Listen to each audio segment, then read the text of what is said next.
Burak Yahweh Alam. Shalom, righteous family. Welcome back to True Talk. And there's been this theory or this myth that it's been going around for a while, but it's just recently poked its head back up strong. Where people believe that the female is God. And females like to argue, so why can't you be a God? Women give life. Women's the giver of life. God gave life, so why he gotta be male, that's a patriarch, this patriarch world that wanna make everything revolve around man. And then some people say, well, God is not man. And I heard some so called religious people that believe in God say this, that God is not a man or woman. He's a spirit. He's neither man nor woman, he's just a spirit. But I don't believe what nobody say, but what the Most High say about us and himself. And he called himself he. He described himself masculine. When he say in the scripture we call him Father, Abba Yah.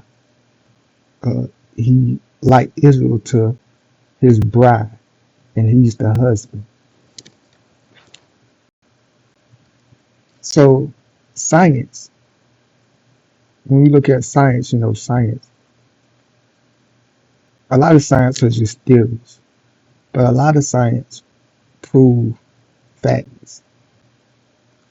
Um, in my opinion, and a lot of science opinions, prove that there is a God because people got this idea that scientists and God don't go together, that scientists are logic and they work in facts and they don't believe in mystery and things they can't see. And that's far from the truth. Actually, science, many science are believers because when a science, you have to believe in something other than just what you can see. When you, how can I say, when you dealing with things that exist or that has been created, like a plant or a rock, and the science is trying to figure out what these things are made of, and you get down to the what they call matter. It's this invisible thing, glue, that really can't be seen. And when they finally seen it, that the matter that they say make up everything, they can't even explain that matter or where it come from. And a lot of times, as a science, you gotta use your imagination. You gotta think about what if and how these things came to be. Like the idea of understanding your surroundings. We say understand our surroundings, but understanding our existence. That's all science trying to do, is trying to explain, understand our existence, and they label and name stuff so they can have order and try to explain things. But even when you add some of the science, when they get to the nitty gritty of something, you say, well, how is this? And they can only show their shoulders and say they don't know. But nevertheless, even science says that the that when it comes to your chromosome and the makeup of a man and a woman, that the man gene or what makes a male, what make a man is genes. They call it these two things, this DNA. They call it the X chromosome and the Y chromosome. So you got the X and the Y for man, and they say for a female, it's an X and an X. Huh. Let's examine this. Male, XY, woman, XX. Now this is what so-called science prove about the sex, what determines the sex of a woman and a male. So we know in the beginning God created what? Male. And he, out of that male, he pulled the female out of the male. So to be able to pull the female out of the male, does have to be uh, femininity inside the male. There have to be something that if you see what I'm talking about, I don't know how to quite word it. I guess what I'm trying to say is what the female is made of had to already exist inside the man for it to come outside of the man to make a female. And we see that a female is made up of XX and the man is XY. So we see that a female or the femininity of a female is both XX and the masculinity of a man is XY. Even though the Y is dominant, it has the female chromosome or nature. So males or men have a birth feminine side and the masculine side, even though the masculine side is more prominent or bold or more uh excuse me, more prevalent than the Y chromosome. And you can see that when they say the X and the Y, they always put the Y in bold letters. Now, I thought about this because a female, she's feminine, but she's not masculine. She's always just feminine. Even when you see dykes and certain type of women, they still this feminine aspect about them. But as we know, a male, even though he's masculine and that's his strong point, there are some feminine things about him. But a man, we like to cuddle with a woman. You know what I'm saying? A male, when we get sick, you ask women, they say we the biggest babies when we get sick. And I was talking to this lady about taking needles. She said, my daddy take needles, get a shot. He had like a big baby. He said, I can take my shot like with no problem, but he get it and he scrolls up. So there, men's are not just hard rock. Well, we walk around and we don't have feelings. It's just that our dominant gene is masculine, but we got feminine in us also. And there's a balance. There'll be a man to deal with women and children. You got to have that balance. And to be a head, a leader, you got to be able to understand a woman. How can, this idea that the man is so different from the woman is so different from the man, but the woman was pulled out of the man. The woman is just the full feminine side of the man, while the man is mostly the masculine, and that feminine side that he's not strong in, the woman got two. She's super strong in, and that's why when you get the two together, the two make one. The most I put a man out of woman, that the two become one, they be strong together. Because the women's got characteristics, that feminine characteristic that the man lacks, even though he lacks. That the woman can guide him in. And the man got masculine feminine that the woman lacks or don't have, that the man can be able to do certain things. So why all this matter?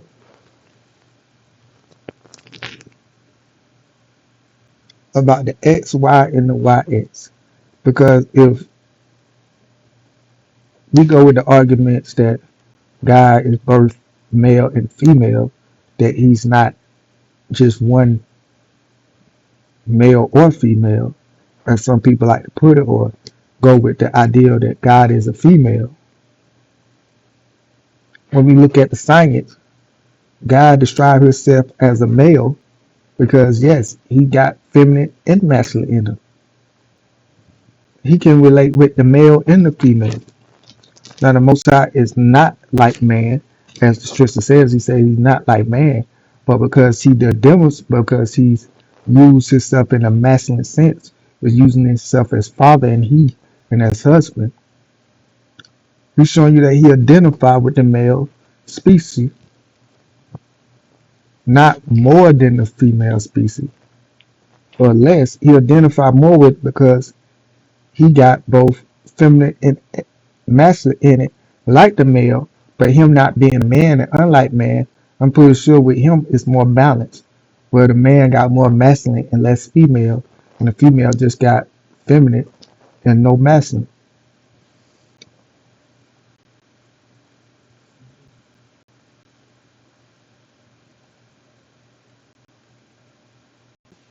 So when we look at science, it proves that God is a male, that God did pull a woman out of the man, because you can't have uh, a woman without the man. And of course, it explains by me just throwing my opinion there why there's more females than males. You know, when women's usually or husbands and wife family usually have a baby, you know, it always be female. From my experience for living on this earth as long as I live in, there's more females born than males. And even science say that. I think they say like for every male is 3 or 4 females, probably even got even higher. But nevertheless, if you got 3 X's and 1 Y, then there'll be a better chance though a woman having a female than a male. And it makes sense that in biblical days why it was such a special and a blessed thing to have a male, because it was a rare thing to have a male. But not only that, that through the male both genes lie, because we know when a female marries a husband, she take on his last name and the children take on his last name, and now the children, depending on who she have them by, look like more like the daddy, and they're more of the daddy family, and she becomes part of his family. When you have, you know, a male, you carry that name of whatever family you from.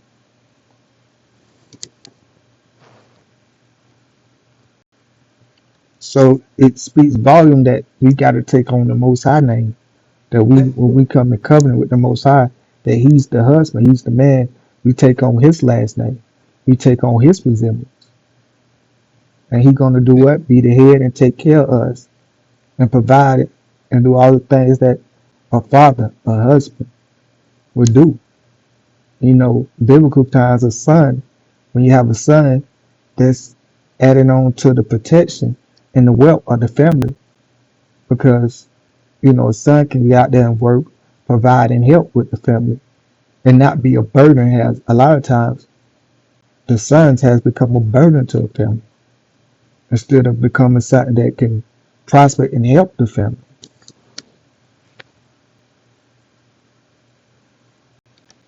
So whether we look at it biblically or science, that there's no male, there's no female without the male. I think Paul put it better. God took woman out of man, and man come through woman. We need both. There will be no woman without female. If all these women running around here, God is woman is the God. And a lot of these men also, you know, and they're trying to get something out of it. If you put just a woman on an island by herself and just a man on an island by himself, what's going to happen? Is that woman just going to make babies? Since she a God and she bring forth life, or she just going to bring forth life? How about that man? If he's, or is he just going to bring forth life? No, but the man need this. The woman need the seed put in the woman, and the woman be able to the amazing how our body is, can be able to nurture a life in a human being and bring it forth. And yes, that's an amazing thing. The portal of life come through a woman. The Most High chose the woman for life to come through her. But a woman came out of the man, and both are one, and both came from the Most High. And we all need each other. We all got a role to play. And there's no male without feminine and masculine. And the father uh, identify with the male because yes, he's both feminine and masculine.